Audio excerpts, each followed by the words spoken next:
नमस्कार, मैं हूं आशीष त्रिपाठी आपके साथ और शुरुआत इस वक्त की बड़ी खबर से। आर अश्विन का अंतर्राष्ट्रीय क्रिकेट से संन्यास का मामला। दरअसल टेस्ट में सबसे ज्यादा विकेट लेने वाले दूसरे भारतीय गेंदबाज रविचंद्रन अश्विन ने 106 टेस्ट मैचेस में 537 विकेट्स चटकाए और ऐसे में अब रविचंद्रन अश्विन का अंतर्राष्ट्रीय क्रिकेट से संन्यास का ऐलान हो चुका है। आपको बता दें कि आर अश्विन जो कि भारतीय स्पिन गेंदबाजी की रीढ़ कहे जाते हैं और आर अश्विन का क्रिकेट से संन्यास। आर अश्विन की रिटायरमेंट के बारे में मिल रही है जानकारी। आपको बता दें कि जिन्होंने 500 से ज्यादा विकेट्स लिए हैं और इंटरनेशनल क्रिकेट अब वे नहीं खेलेंगे, ऐसी जानकारी मिल रही है।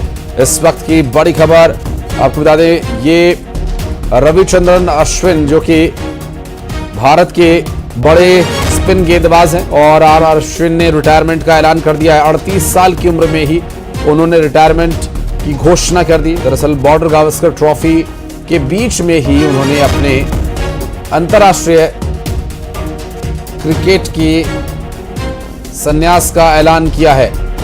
आर अश्विन जो कि टीम इंडिया के दिग्गज ऑफ स्पिनर हैं और रविचंद्रन अश्विन ने बॉर्डर गावस्कर ट्रॉफी 2025 के बीच ही इंटरनेशनल क्रिकेट से रिटायरमेंट का ऐलान कर दिया।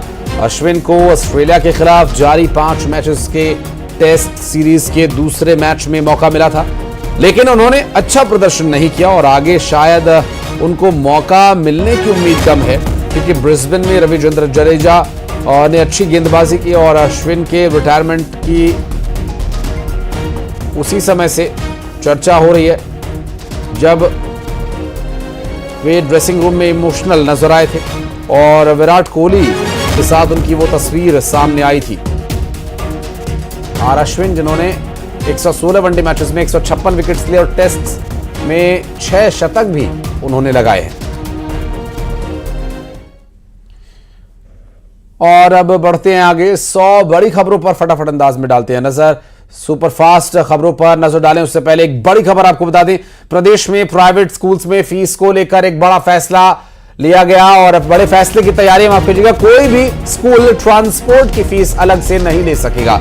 अब ट्रांसपोर्ट की फीस को सालाना फीस का हिस्सा माना जाएगा और इतना ही नहीं, स्कूल फीस में tuition, library fees, lab, computer और कॉशन मनी, एडमिशन फीस भी शामिल की गई हैं। और इसके साथ ही निजी स्कूल्स के लिए फीस बढ़ोतरी को लेकर भी नए नियम लागू करने की तैयारी है। अब 15% से अधिक फीस बढ़ाने के लिए जिला समिति की अनुमति लेनी होगी, जिसको लेकर अब निर्णय लिया जा रहा है। आपको बता दें कि सरकार ने मंगलवार को विधानसभा में निजी विद्यालय अधिनियम 2024 में संशोधन विधेयक पेश किया और मंजूरी के लिए राज्यपाल के पास भेजा जा रहा है। राज्यपाल की मुहर लगते ही नए नियम लागू हो जाएंगे। 25,000 रुपए से कम सालाना फीस वाले प्राइवेट स्कूल्स को नए नियम के दायरे से बाहर रखा गया। आपको बता दें कि प्रदेश में करीब 34,652 निजी स्कूल्स हैं और 16,000 निजी स्कूल्स की सालाना फीस 25,000 रुपए या इससे कम है।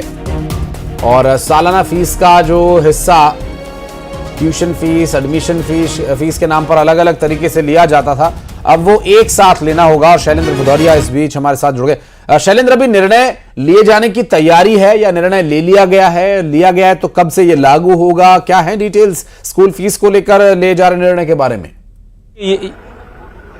देखिए आशीष, मैं बता दूं कि संबंधी जो विधेयक है वो विधानसभा के पटल पर कल रखा जा चुका है और अब राज्यपाल की अनुशंसा के लिए भेजा जाएगा। अगर राज्यपाल की अनुशंसा के उनके लिए अंतिम मोहर लगती है तो उसके बाद ये नियम जो है वो लागू हो जाएगा। जिस तरीके से हमने देखा कि मध्य प्रदेश के कई बड़े स्कूल हैं जो मनमाने ढंग से फीस वसूलते हैं और फीस में जो लिया जाता है जो पैसा, केवल उसको ट्यूशन फीस को ही फीस माना जाता है। इसके अलावा ट्रांसपोर्टेशन का चार्ज हो या अन्य जो करिकुलम एक्टिविटीज है उनका जो चार्ज लिया जाता है उसको अलग रखा जाता है। यानी फीस फीस से उसको अलग माना जाता है। लेकिन अब जिस तरीके से जो विधेयक सामने लाया गया है उसमें साफ किया गया है कि स्कूल के द्वारा लिया जा रहा है हर एक पैसा जो है वो फीस में एड ऑन किया जाएगा, चाहे वह ट्रांसपोर्टेशन का पैसा हो, एक्स्ट्रा करिकुलम के लिए लिया गया पैसा हो, या फिर जो दूसरी लाइब्रेरी फीस के नाम पर या दूसरे जो अन्य जो फीस के नाम पर जो पैसा लिया जाता है उस सबको जोड़ा जाएगा और सबके हिसाब से ही 15% जो है वो वृद्धि हो पाएगी। ये नियम जो है वो आने वाले समय में लागू हो सकता है, क्योंकि सरकार इस तरह का विधेयक जो है वो पटल पर रख चुकी है। राज्यपाल की अंतिम मोहर लगना है। लेकिन खास बात ये भी है कि जो छोटे स्कूल हैं